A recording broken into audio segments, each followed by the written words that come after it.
It's Friday, February 22nd, 2019, and time for your Barbados Today morning news update. Thanks for joining us. I'm Carol Williams. A warning today from the Barbados Secondary Teachers Union. President Mary Redmond says violence and disregard of law and order are forcing teachers and students to operate in fear. Redmond raised the alarm yesterday after a meeting with teachers of the Grantley Adams Memorial School and Ministry of Education officials at the Erdeston Teachers Training College. Redmond tells Barbados Today that the safety of teachers and students isn't being sufficiently addressed. We only got a response after they had how many stabbings in a short space of time, remember? Exactly. And then is when we were actually invited to a meeting at the Ministry of Education. So the problem is nothing new. What we need now is a concerted and united approach to identifying ways that we're going to address it and to deal with it in a serious manner, because yes, teachers are afraid. Yes, parents should be afraid for their children's well-being and welfare in school on a daily basis, because as teachers there's only so much that we could do at any one point in time to guarantee the safety of the charges left in our care. This year's sugar crop is expected to record a massive drop in production due to low rainfall. General Manager of the state-owned Barbados Agricultural Management Company, Leslie Paris, says the industry would be reaping over 9,000 tons of cane less than what had been projected up to the last month. Earlier forecast was for 146,000 tons of cane. Paris says it's possible for the figure to drop even lower. The general manager is also warning that next week's scheduled start of the harvesting will be in danger if the Mia Motley administration doesn't come up with outstanding payment to farmers for supplying the 2017 to 2018 crop.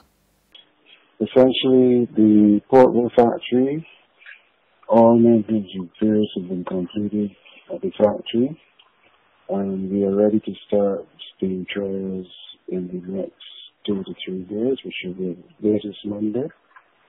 And we are seeking to start the crop a week thereafter.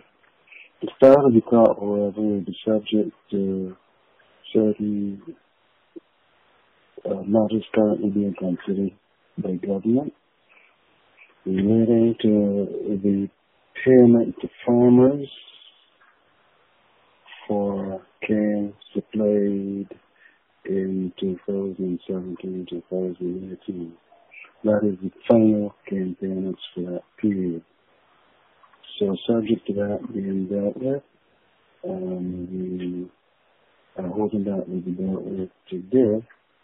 We will be in a position to start by the end of February. No sympathy. The PRO of the Future Center Trust isn't sorry for local packaging firms that are calling for more time to get rid of thousands of dollars in product. That's ahead of the April 1st ban on the importation and use of styrofoam and single-use plastics.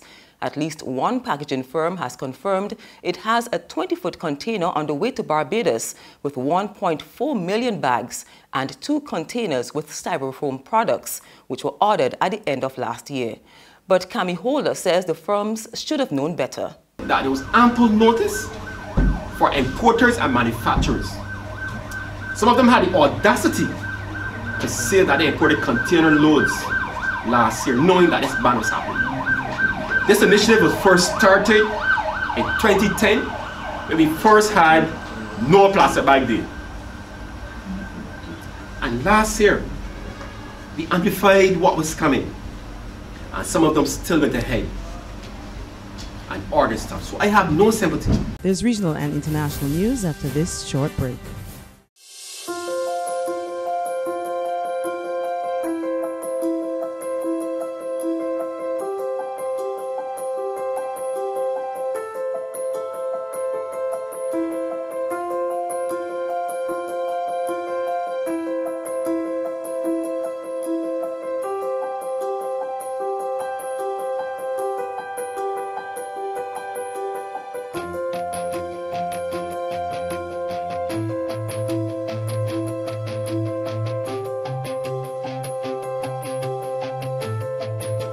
Barbados Today, news you can trust. Over now to Trinidad and Tobago, where former Prime Minister BSTU Pande has been evicted from an office. The eviction order was served by the property owners, the All Trinidad General Workers Trade Union, which claims Pande owes more than $500,000 in rent.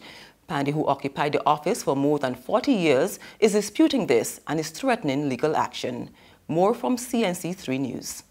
Mr. Pande don't pay electricity, he doesn't pay water, he doesn't pay air conditioning, he doesn't pay rent, he does not even buy toiletries for the bathroom that he may use while he is here. At the end of the day, this union cannot afford to have any freeloaders anymore.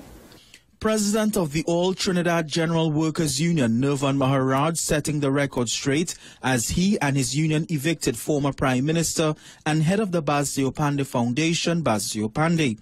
Today, the union placed chains on Mr. Pande's office door at Rienzi Complex and stuck up this eviction notice. Mr. Pande is owing this union over $500,000, and I have 72 letters in my possession where I would have written him every single month to liquidate his rental arrears. I love Mr. Pande. I appreciate his contribution, but at the end of the day, the All Trinidad General Workers Trade Union is above everybody else. Speaking to CNC3 News via telephone, former Prime Minister BSTU Pande says he never had a lease for occupying office space, which he has been doing for more than 40 years. There is no tenancy agreement. There is no rent that has been paid. What I think they're trying to do is extract money. Lately, the union has become very money hungry. And finally, on the international scene, Pope Francis has promised that concrete action against child sex abuse by priests would result from a conference he opened yesterday in the Vatican. The Pope convened Catholic leaders from around the world for the 4-day meeting to address the scandal that has ravaged the Church's credibility in the U.S., where it has paid billions of dollars in settlements, Ireland, Chile, Australia, and elsewhere over the last 3 decades. France 24 takes a look at the scandal that has rocked the Catholic Church. For the past 3 decades, the Catholic Church has been rocked by a growing series of sex abuse scandals.